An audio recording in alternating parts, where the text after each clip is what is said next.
Opening frag. Call of Duty Black Ops 6 is out and everybody loves it. Well, that is on the newest consoles. And yes, it is available on the Xbox One and PS4, but is it worth playing or buying if you don't have the option to upgrade to the newer generation? You want answers! I want the truth! You can't handle the truth! Black Ops 6 brings the full deal with a strong campaign, some of the best multiplayer in years, and even a solid zombies mode. And that's not even its biggest trick, because for the first time ever, it became available day one on Game Pass for Xbox and PC players, but despite the buyout from Microsoft, it's still available to buy and play on the PS4 and PS5 as well. We are all friends here. Yeah, of course. We tested Black Ops 6 on both Xbox One and PS4, and I captured most of the footage you'll see from a launch Xbox One, while my lab partner was running multiplayer on a launch model PS4. First, let me talk more about the campaign and then move over to the multiplayer. Noted. But straight to the extra point. Considering that the Xbox One came out over 11 Call of Duties ago, it's pretty impressive that my old Xbox One didn't just immediately burst into flames. Kaboom! One of the first things I noticed, and you'll notice as well from the footage, is that there's a lot of visual noise, and I can confirm that it's not something you see in the new generation versions of the game. It's not so bad in isolation, but it's rough if you compare it to the newer consoles.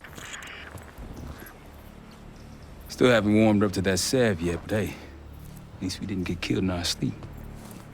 The resolution and textures have obviously taken a solid hit too in order to keep things moving along at a decent pace. There's also noticeably less graphical detail on the older consoles, which made me realize that I should think twice before trying to hide in long grass in multiplayer when playing on my Series X. Is it so bad? Well, it is noticeable, but it's also not unexpected. When it comes to frame rate, well, that's a different story, and for that we need to take a closer look at the PvP multiplayer as well as the zombies mode. Lucky I'm still in one piece. And it was pretty tough to get used to at first, especially on the 720p TV, where it was a bit tougher to notice people in the distance, and just enough to let them get the advantage on me.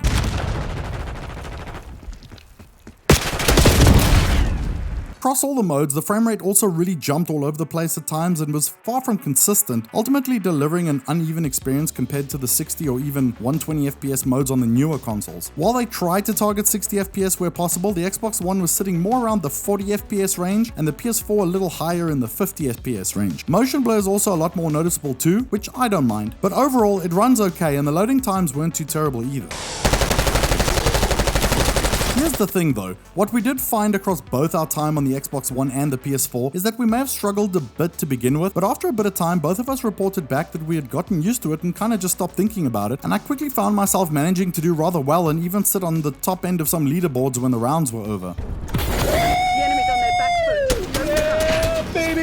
And so this brings us to the real truth about Call of Duty Black Ops 6 running on your 11-year-old previous generation console. It looks a bit ugly, but it also doesn't look all that bad. It doesn't run smoothly, but it runs well enough to still play and have fun. And what that means is that if you're looking for a way to jump aboard the hype train and enjoy the game all your friends are playing, it's gonna get the job done. And I mean, when you think about it, the cost of a second-hand Xbox One with a Game Pass subscription is a ridiculously affordable way to play the latest Call of Duty. And if you've got a PS4, you might still have to buy it, but at least you know it's decent enough to be enjoyable. Unlike, say, how, for example, Cyberpunk 2077 still is when running on an Xbox One now.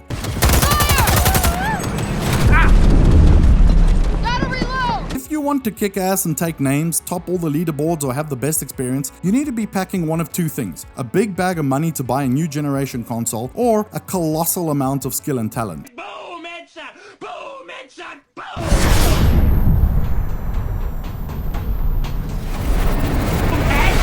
So if you're grabbing it for an older console, good luck, you might need it. But at the same time, I hope you have some good fun jumping into one of the best and most well-rounded Call of Duty entries the franchise has seen in quite some time. At the end of the day, if it's running well enough that you can have fun, nothing else matters. If you enjoyed the video and found it helpful, please hit the like button to let me know, and subscribe to the channel for more fun gaming content. Thanks for watching, I'll see you soon.